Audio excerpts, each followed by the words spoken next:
साहेब, शरद पवार काल बारामतीत असं म्हणाले आहेत की संकट आलं की काही मोठे लोक मदतीसाठी शरद पवारांचं नाव घेऊन. हे खरं आहे. राजकारणामध्ये तुम्ही कितीही एकमेकांवर टीका केली तरी संकटकाळी सह्याद्रीच हिमालयाच्या मदतीला जात असतो. ज्या ते शरद पवारांनी हे सांगितलेलं आहे त्या अर्थी गेल्या अनेक वर्षात अशा काही घटना आणि घडामोडी घडलेल्या आहेत त्याचा सारांश त्यांनी सांगितला. म्हणजे मला तर पूर्ण माहिती आहे की नरेंद्र मोदींना ज्या दोन प्रमुख लोकांनी मदत केली, नरेंद्र मोदी आणि अमित शहा, ते शरद पवार आणि हिंदू हृदय सम्राट बाळासाहेब ठाकरे. मी माझ्या पुस्तकातील लिहिलं आहे ते. आणि हे वारंवार झालेलं आहे. राष्ट्रीय स्तरावर, आंतरराष्ट्रीय स्तरावर महाराष्ट्रानं ह्या नेत्यांना मदत केली, पण त्या मदतीचे पान कसे फेडले हे सुद्धा आपण पाहिलं. बोलूया आता. पण देशावरच्या संकटावेळीही शरद पवार केली आहे ना. असं आहे की याचं कारण असं आहे की त्यांचा देशाचा कृषी मंत्री म्हणून असलेला अनुभव, त्यांचा संरक्षण मंत्री म्हणून त्यांनी केलेलं काम आणि त्या संदर्भातला अनुभव, आणि आजही आंतरराष्ट्रीय स्तरावर त्यांचे असलेले संबंध, अभ्यास, याचा उपयोग शेवटी मग सरकारच्या केंद्रातल्या लोकांना करून घ्यावा लागतो. ही परंपरा आहे. पण एरवी राजकारणामध्ये चिखलफेक करणारे तेव्हा हे विसरतात की आपण या माणसावर, या नेत्यावरती काय चिखलफेक केली. पण ठीक आहे, देश आहे आपला. राऊत साहेब, 27 तारखेला उद्धव ठाकरे मुंबईतील उपशाखा प्रमुखांना मेळाव्यात मार्गदर्शन करण्यात आलं. 2 दिवसापूर्वी राज ठाकरेंनीही त्यांच्या कार्यकर्त्यांना मार्गदर्शन केले. सगळेच पक्ष स्थानिक स्वराज्य संस्था आणि महापालिका निवडणुकींच्या तयारीच्या दृष्टीने कामाला लागले आहेत. असं असताना मोर्चाचीही आखणी होते. काय आतापर्यंतची डेव्हलपमेंट आहे? मुंबईसह महाराष्ट्र ढवळून काढणार आहोत. मुंबईसह महाराष्ट्र ढवळून काढणार आहोत. काही लोक भ्रष्टाचार आणि पैशाचा अतिरेकी वापर करून महाराष्ट्र आपला हातात ठेवू इच्छित आहेत. आम्ही म्हणजे माननीय शिवसेना पक्षप्रमुख उद्धव ठाकरे असतील, महाराष्ट्र नवनिर्माण सेनेचे अध्यक्ष माननीय राज ठाकरे असतील, आम्ही महाराष्ट्र विचारानं आणि संघटनात्मक बांधणीच्या माध्यमातून ढवळून काढू. मोर्चात आहेच सर्वपक्षीय.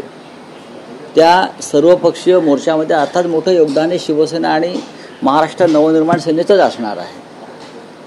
तो मोर्चा तर विराट होईलच. पण उद्याच्या महानगरपालिका निवडणुकीच्या दृष्टीनं सुद्धा तळागाळातला कार्यकर्ता, गटप्रमुख, उपशाखा प्रमुख, यादी प्रमुख, या सगळ्यांना योग्य मार्गदर्शन करणं आणि जमिनीवर घट्ट उभं राहणं. हा जो हल्ला चालू आहे पैशाचा, भ्रष्टाचाराचा, यंत्रणेच्या गैरवापराचा, त्याविरुद्ध शेवटी कार्यकर्ता ठामपणे लढतो. म्हणून माननीय उद्धवजींनी उपशाखा प्रमुखांचा मेळावा मुंबईतल्या हा 27 तारखेला घेण्याचं ठरवलं आहे. आणि मला वाटतं 4 दिवसापूर्वी श्री राज ठाकरे यांनी यादी प्रमुख, मतदार यादी प्रमुखांना त्यांच्या एका मेळाव्यासाठी, जे पाहिलं आपण मेळाव्याचं भव्य स्वरूप, 2 पक्ष एकत्र येऊन कार्यकर्त्यांना ताकद देतील. नाही, पण राऊत साहेब, महायुतीचे नेते असं म्हणत आहेत की पराभव समोर दिसतो आहे, एक नॅरेटिव्ह सेट केला जातो. जसं लोकसभा निवडणुकीतही एक नॅरेटिव्ह सेट केला गेला की संविधान बदलण्यात येईल, तसं आता अगोदरच एक पराभवाची काय कारण म्हणून निवडणूक आयोग आणि संपूर्ण मतदान प्रक्रियेवर प्रश्न उपस्थित करून एक नॅरेटिव्ह सेट केला जातोय विरोधकांकडून. असं कोण म्हणतंय? महायुतीचे नेते. महायुतीला कोणी नेते आहेत का? आहेत ना. फडणवीस नेतृत्व करतात, अजित पवार करतात, एकनाथ शिंदे करतात. असं तुम्ही म्हणताय. पण या महायुतीचा महाराष्ट्रात विजय झालेला नसून मतचोरीच्या माध्यमातून, घोटाळ्यांच्या माध्यमातून, पैशाच्या माध्यमातून त्यांनी हा विजय प्राप्त केला. आणि नॅरेटिव्ह सेट करणं जे म्हणताय हा एक राजकीय भाग आहे. तुम्ही काय केले इतके वर्ष? नरेंद्र मोदींनी काय केलं? अमित शहा काय करतायत? देवेंद्र फडणवीस काय करतायत? लोकांपर्यंत विचार पोहोचवण्यासाठी त्या दृष्टीनं आखणी योजना आणि बांधणी करावीच लागते. तुमच्या भ्रष्टाचारासंदर्भात तुम्ही ज्या पद्धतीनं निवडणुका जिंकत आलात त्या संदर्भात लोकांपर्यंत पोहोचायचं असेल तर तुम्ही म्हणताय त्या भाषेमध्ये काय नॅरेटिव्ह वगैरे सेट करावं लागेल. नॅरेटिव्ह फेक नसतो. नंबर 1, फेक नॅरेटिव्हची जी योजना आहे ती अंमलात आणण्याचं काम भाजपनं केलं. फेक नॅरेटिव्ह राहुल गांधीविषयी, उद्धव ठाकरे साहेबांविषयी, राज ठाकरेंविषयी, काँग्रेसच्या पुढाऱ्यांविषयी हे भारतीय जनता पक्षाच्या IT सेलने काम केलेलं आहे, सुरू केलं आहे. आम्ही नाही. आणि आम्ही काय फेक नॅरेटिव्ह? तुम्ही मतदार यादी घोटाळे केलेत की नाही हे पुराव्यासह आम्ही समोर आणलेलं आहे. तुमच्याकडे उत्तर नाही आहे. आम्ही निवडणूक आयोगाला प्रश्न विचारतो आहोत. मी परत सांगतोय, निवडणूक आयोगाला आम्ही प्रश्न विचारल्यावर निवडणूक आयोगाने आम्हाला उत्तर द्यायला हवं. निवडणूक आयोगानं भारतीय जनता पक्षाच्या लोकांना का वकील म्हणून नेमलंय का? सांगा ना. निवडणूक आयोगानं भारतीय जनता पक्षाच्या लोकांना वकील म्हणून नेमला असेल तर त्यांनी सांगावं की आम्ही निवडणूक आयोगाचे वकील आहोत. आम्ही जे म्हणतो की निवडणूक आयोग आणि भारतीय जनता पक्ष आणि त्यांचे बगलबच्चे हे हातात हात घालून काम करतात. त्यांची पार्टनरशिप आहे आणि त्या पार्टनरशिपमधून विधानसभेचा विजय त्यांनी मिळवला. हे स्पष्ट आहे. हे काय नेगेटिव्ह आहे? हे सत्य आहे. लोकांनी मान्य केलं आहे. राऊत साहेब, मतदार याद्यांमध्ये 96 लाख बोगस मतदार असल्याचा आपण गौप्यस्फोट केला होता. तर ही जी यादी आहे, ही जी नावं आहे, ही आपण प्रसिद्ध सार्वजनिकरित्या किंवा मीडियासमोर का करत नाही असा विरोधक सत्ताधाऱ्यांचा माहितीचा सवाल आहे. करणार का तुम्ही ती प्रसिद्ध? 100% करणार. का करणार नाही? आतापर्यंत आम्ही हजारो नावं, दुबार नावं समोर आणली. खरं म्हणजे हा प्रश्न त्यांनी, हे जे आहेत हा प्रश्न त्यांनी बेलापूरचे आमदार मंदा म्हात्रे यांना विचारायला पाहिजे. त्यांच्या मतदारसंघामध्ये ऐरोलीमध्ये आणि बेलापूरमध्ये मिळून साधारण 70,000 मतं दुबार आहेत आणि ही पैसे खाऊन अधिकाऱ्यांनी टाकली असं सत्ताधारी पक्षाचे आमदार म्हणतायत ना. मी म्हणत नाहीये, आम्ही हे कोण म्हणताय? इथेच 1 लाख मतं झाली. नाशिकमध्ये 3,53,000 मतं आम्ही बाहेर काढली. नाशिकमध्ये डुप्लिकेट, बोगस, स्थलांतरित जे तिथे मतदार नाही आहेत नाशिकमध्ये. हे काय सत्ताधाऱ्यांना काय अक्कल आहे का? बकवास लोक. त्यानंतर पैठणमध्ये विलास भुमरे हा सत्ताधारी पक्षाचा आमदार, तो सांगतोय मी 20,000 मतं बाहेरून आणली आणि मतदान करून घेतलं. यांच्या कानाचे एक पडदे फाटलेत का? ऐकलं नाही का?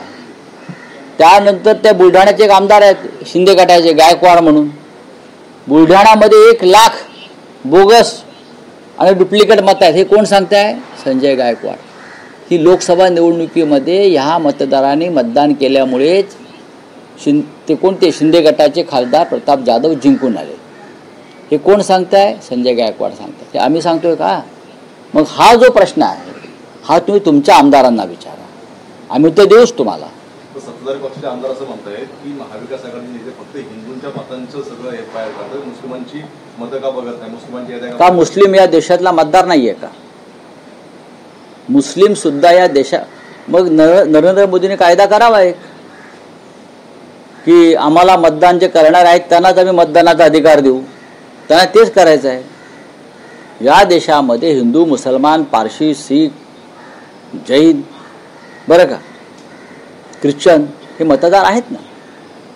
फक्त भारतीय जनता पक्षाला जे मतदान करतात तेच मतदार. हा जर तुम्हाला अजेंडा सेट करायचा असेल तर तुम्ही तसं पार्लमेंटला त्या प्रकारचं बिल घेऊन या, आम्ही चर्चा करू. राऊतसाहेब, भाजपच्या निशाण्यावर किंवा रडारवर आता अजित पवारांची NCP ही असल्याचं म्हटलं जात आहे. कारण अजितदादांचे 3 माजी आमदार भाजपच्या वाटेवर असल्याचं म्हटलं जात आहे.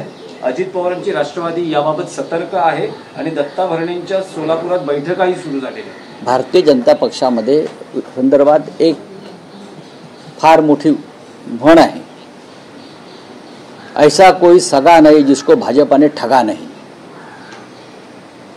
ऐसा कोई सगा नहीं जिसको बीजेपी ने ठगा नहीं. अजित पवार तो त्याच्यासोबत ती झाड की मुली आहे. राज्यमंत्री रामदास आठवलेंनी टीका केलेली आहे. सरकारची उदासीनता पाहायला मिळते. कुठे? सोलापूरमध्ये पूर येऊन गेला, मात्र अद्यापही लाईट जे आहे ते आलेली नाही, त्यामुळे जनरेटरवरती कंदील दिवे जे लावून आहे त्यांनी दिवाळी साजरी केली आहे. सरकारने अजून लाईट दिली नाही त्या ठिकाणी. हो, मग काय करणार याच्यावरती? काय आम्ही काय करायला पाहिजे असं वाटतंय तुम्हाला? ही सरकारची निष्क्रियता आहे, ही सरकारची निष्क्रियता आहे, ही सरकारची उदासीनता आहे आणि हे सरकारचं क्रौर्य आहे. सरकार जे म्हणते आहे, देवेंद्र फडणवीस जे म्हणतात ना वारंवार की पूरग्रस्तांच्या पाठीशी उभे राहू आणि त्यांना काही कमी पडू दिले जाणे, अहो लाईट आणि पाणी तरी द्या. केलेली आहे. रामदास आठवले म्हणतात की केवळ जोरदार भाषणे आणि वक्तव्य करून महाराष्ट्र नेतृत्व करता येणार नाही. ते जे आज करत आहेत ते संकुचित आणि फुटीर राजकारण असून ते मुंबईच्या आत्म्याला दुखावणारे आहे असं कोण म्हणतं? असं केंद्रीय राज्यमंत्री कोणाविषयी म्हणतायत? राज ठाकरेंविषयी त्यांनी टीका केली. बोलू द्या. राज ठाकरे भाजपचा महापौर होईल आणि मी भाजपचा मोदींचा भक्त आहे आणि भाजप माझं घर आहे. असं कोण म्हणताय? कोण आहेत ते? दिग्दर्शक, अभिनेते, मराठी अभिनेते. अच्छा, ते भाजपच्या महापौर म्हणतात. नक्की मराठी आहेत ना ते? नक्की मराठी आहेत ना ते? म्हणजे मला शंका वाटते. ते कोणत्याही पक्षाचे असू द्यात, प्रत्येकाला मताचा अधिकार आहे. पण आपण एक कलाकार आहात आणि तुमचं सिनेमे फक्त भाजपच्या लोकांनी बघितलेले नाही आहेत. हा, तात्या विंचू चावेल तुम्हाला असं बोलला तर. तात्या विंचू असं मराठी माणूस होता, रात्री चावा गेली येऊन गळा जावेल. राऊत, सध्या दिवाळी सुरू आहे आणि फटाकेही फुटत आहेत. या फुटणाऱ्या फटाक्यांचा संदर्भ देत एकनाथ शिंदे असं म्हणाले की महायुतीचा ॲटॉम बॉम्ब लवकरच फुटेल. महाविकास आघाडीचे सगळे फटाके आहेत, लवंग्या, सुरसुऱ्या, निष्प्रभ ठरतील आणि पराभव दिसल्यानं निवडणुका लवकर घ्या म्हणजे निवडणुका पुढे ढकलण्याची विनंती केली जाते. अजिबात निवडणुका पुढे ढकलण्याची विनंती कोणीच केलेली नाही. निवडणूक याद्या दुरुस्त करा, याद्यांमधला घोटाळा दुरुस्त करा. एकनाथ शिंदेने जो पैसा टाकलाय निवडणूक याद्या बिघडवण्यासाठी तो साफ करा, हीच मागणी आहे ना. आणि ती योग्य मागणी आहे. त्यांनी भाऊबंदकी नाटक परत एकदा पाहायला पाहिजे. ते निकाल नाटकाचा उल्लेख केला ना, भाऊबंदकी, ते स्क्रिप्ट त्यांनी वाचलं पाहिजे. मग त्यांना कळेल की भाऊबंदकी म्हणजे काय असतं आणि मनोमिलन म्हणजे काय असतं. पेशव्यांनी जी तलवार गाजवली, बाजीराव पेशव्यांनी, ती मतदार याद्यांमध्ये घोटाळे करून त्यांनी राज्य आणलं नाही. त्यांनी शौर्यानं, मर्दानगीनं राज्य आणलं. बाजीराव पेशव्यानं अटकेपार झेंडे लावले, ते दिल्लीचे तळवे चाटून नाही लावले. बाजीराव पेशवे हा दिल्लीचा गुलाम नव्हता. बाजीराव पेशव्यांनी अफगाणिस्तान, कंधार अटकेपार झेंडे लावले, ते तलवारीच्या आणि स्वाभिमानाच्या ताकदीवर लावले. हे भाऊबंदकीचं उदाहरण देणाऱ्यांनी समजून घेतलं पाहिजे. बाजीरावाला दिल्लीचं तख्त घाबरत होतं, कारण भाऊबंदकीतला बाजीराव किंवा पेशवे हे एकनाथ शिंदेप्रमाणे लाचार नव्हते. धन्यवाद. एक प्रश्न आहे, 1 नोव्हेंबरच्या मोर्चाचं काही प्लॅनिंग सुरू झालं आहे का? काही बैठक होणार आहे का? होईल ना, होईल. ज्या अर्थी आम्ही इतका नक्की झाला आहे का? ज्या अर्थी इतका प्रचंड मोर्चाची घोषणा आम्ही केली, त्या अर्थी नक्कीच त्या संदर्भात तयारीची, पूर्व तयारीच्या बैठका सुरू आहेत. आपका बिहार में इंडिया अलायंस टूटी हुई दिखी जा रही है, आमने और सामने, इस बारे में क्या कहना है सर? उसके लिए कौन जिम्मेदार है? हम सब लोग राहुल गांधी जी के और तेजस्वी यादव के वोट अधिकार यात्रा में पटना में गए थे. तब हमने कहा था, दोनों से कहा था कि चुनाव की घोषणा होने से पहले सीटों का बंटवारा अगर नहीं हो गया तो लोग आपको माफ़ नहीं करेंगे. आखिर तक आप लड़ते रहेंगे सीट के लिए और आप भारतीय जनता पार्टी को एक तरह से आप इस प्रकार से मदद कर रही है. आज यही हो रहा है दुर्भाग्यवश. इतनी मेहनत राहुल जी और तेजस्वी ने की और 2-5 सीट के लिए सब कुछ गंवा बैठने का की नौबत आई है. देश की जनता किसी को माफ नहीं करेगी. यांचं आवाहन. सर्वात मोठा पक्ष